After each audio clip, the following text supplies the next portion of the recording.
அடே மின்னல் வெட்டுது வெளியில் போகாதுன்னு சொல்லி வீட்டில் உள்ள மூத்தவர்கள் சொல்ல கேட்டிருப்பீங்க. ஆனாலும் கூட அவர்கள்ட்ட சொல்ல மதிக்காமல் நீங்கள் வெளியிலேயும் போயிருப்பீங்க. சில நேரம் சிலருக்கு இந்த போதிக்கும் போது சில விஷயங்கள் புரிகிறதே இல்லை. ஆனால் அதன் பாதிப்பு ஏற்படும் போது சிலர் உயிரோட கூட இருக்கிறே இல்லை. இப்படித்தான் யாழ்ப்பாணம் சுழிபுரம் பகுதியில் நேற்றைய தினம் உயிரிழப்பு ஒன்று பதிவாகி இருக்கு. வயல்வெளியில் வேலை செய்து கொண்டிருந்த 20 வயதான இளைஞர் ஒருவர் மின்னல் தாக்கி உயிரிழந்திருக்கிறார்.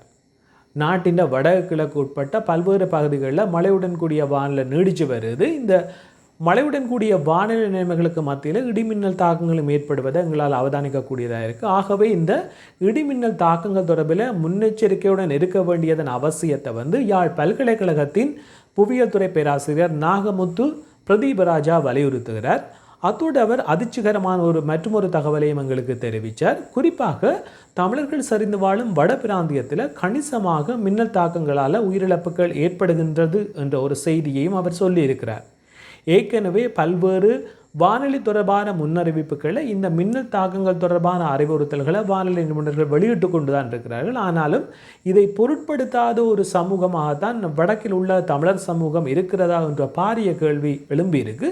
இப்படி இருக்கைக்குள்ள நாகமுத்து பிரதீபராஜா தன்ற பங்குக்கு எப்படி மின்னல் தாக்கங்களில் இருந்து முன்னெச்சரிக்கை நடவடிக்கைகளை மேற்கொள்ளலாம் என்ற கருத்தை எங்களோட இவ்வாறு பகிர்ந்து கொண்டார். கடந்த 20 ஆண்டுகளாக எங்களுடைய பிரதேசங்களில் அதிகரித்து வருகின்ற வெப்பநிலையின் விளைவாக மேற்காவுக செயற்பாடுகளினால் கிடைக்கின்ற மழையினுடைய அளவு அதிகரித்திருக்கின்றது. அதேவேளை மேற்காவுக செயற்பாடுகளோடு தொடர்புபட்டதான இடிமின்னல் நிகழ்வுகளுடைய எண்ணிக்கையும் அதனால் பாதிக்கப்படுகின்ற அல்லது உயிரிழப்புகளின் எண்ணிக்கை மிக அதிகமாகவும் காணப்படுகின்றது.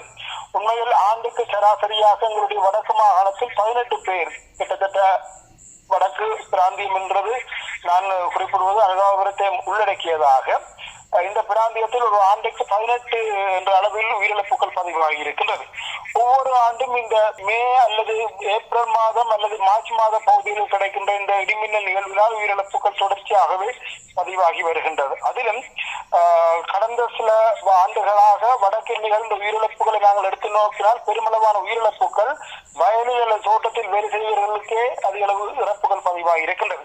இதற்கான காரணம் வயல்வெளிகளில் பரந்த மழை கிடைக்கின்ற பகுதியில் பரந்த அளவுக்கு நீர் தேங்கி இருக்கிற சந்தர்ப்பங்களில் கிட்டத்தட்ட ஒரு கிலோமீட்டருக்கு அங்கால் இடிமின்னல் நிகழ்வு நிகழ்ந்தால் கூட நீரினூடாக மின்சாரம் கடத்தப்பட்டு உயிரிழப்புகள் பதிவாகுவதற்கான வாய்ப்புகள் காணப்படுகின்றது. ஆகவே இடிமின்னல் நிகழ்வு காணப்படுகின்ற சந்தர்ப்பங்களில் எந்த காரணம் கொண்டும் பரந்த வழிகளிலோ அல்லது வயல்வெளிகளிலோ நாங்கள் நிற்பதை தவிர்க்க வேண்டும். அத்தோடு மழையில் நனைந்தாலும் பரவாயில்லை, மழைக்காக மரங்களின் கீழே ஒதுங்குவதை இந்த இடிமின்னல் காலங்களை தவிர்த்துக் கொள்ள வேண்டும்.